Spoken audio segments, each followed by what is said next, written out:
Sir क्या नाम है आपका? रामस्वरूप दास। कहाँ से आए हैं? मैं नुनिया कला।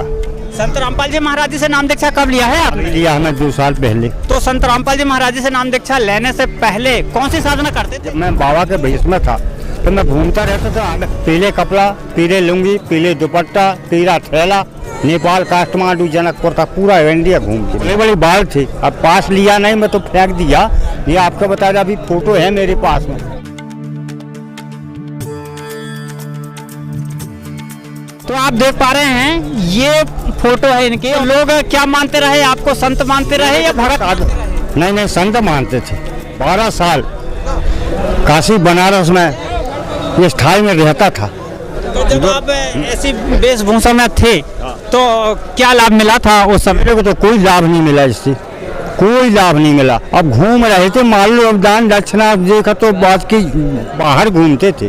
तो शास्त्रों में तो ये लिखा है कि जो जैसा कर्म करेगा उसको भरना पड़ेगा। गांव-गांव लोगों से आप अगर धन लिए हो तो उनका कैसे कर्जा चुकाओगे? अब वो कर्जा आया ऐसे, क्योंकि हम भक्ति करेंगे परमात्मा की है तो के हिसाब से है वो पुण्य मिलेगा। यहाँ तो साक्षात परमात्मा आए हुए हैं, ये लोगों को पहचानने की देरी है। राकेश दास। आइए चलते हैं उस जगह पर चलेंगे जो संत रामपाल जी महाराज जी की कुछ वाणियाँ चल रही हैं।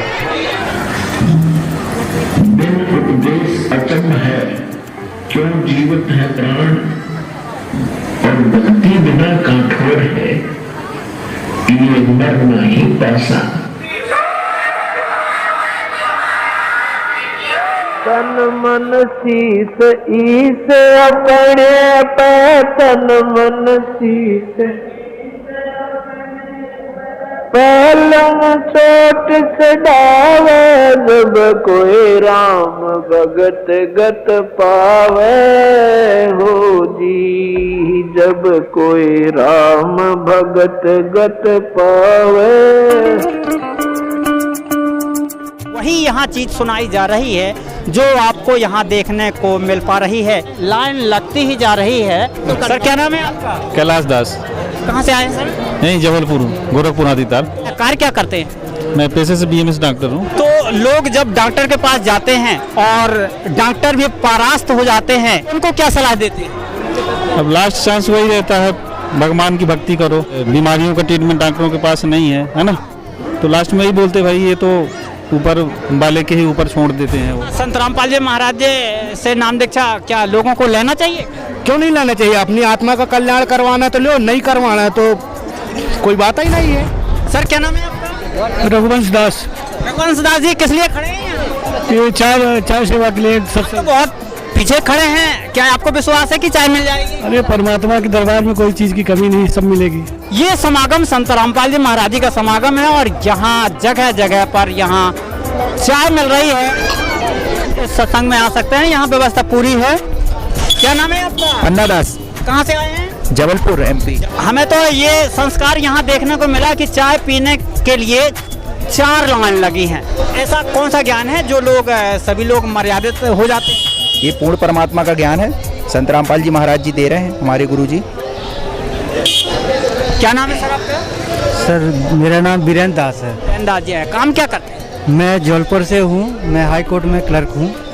कोर्ट में अक्सर कर गीता पर हाथ धरते हैं लोग। गीता का ज्ञान होना जरूरी है? होना जरूरी है, या फिर हाथ रखना जरूरी है? हाथ रखना जरूरी नहीं है, उनको समझाना जरूरी है कि गीता में लिखा क्या है, गीता ने उपदेश क्या दिया है। परमात्मा का जो संविधान है उसमें 4 वेद 6, 7, 18 पुराण है, जिसमें से 4 वेद और गीता का मेन बताया गया है।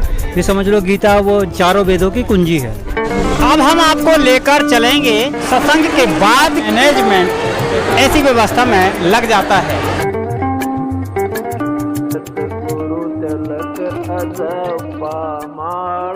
योगत जटा रखवावे, जत को पीन सत का चोला, भीतर बेख बनावे, जब कोई राम भगत गत पावे ओ जी, जब कोई राम भगत गत पावे। अब हम आपको लेकर चलेंगे जहां सत्संग के बाद लोग खान पान करते हैं।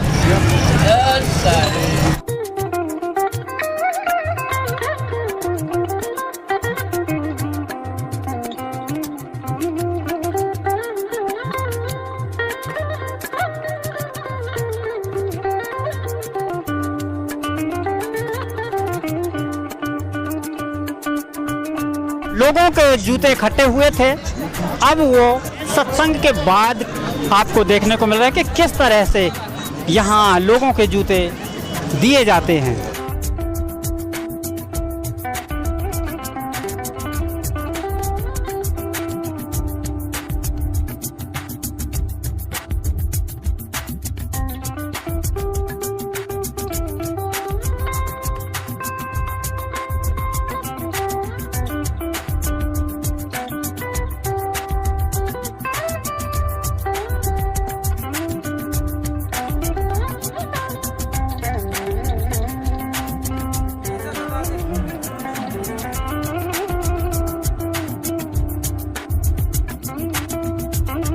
सत्संग के बाद यहाँ होता क्या है वो आपको रूपरेखा दिखाई जा रही है। दोनों पुस्तक बस से लेके जाएं। दो पुस्तक बस से ले जा रहे हैं।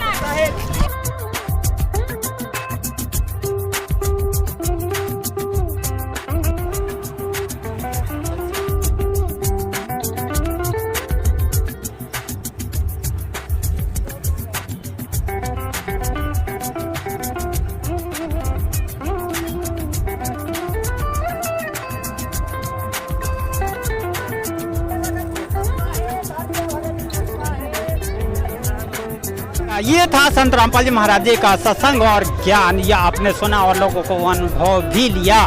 नमस्कार।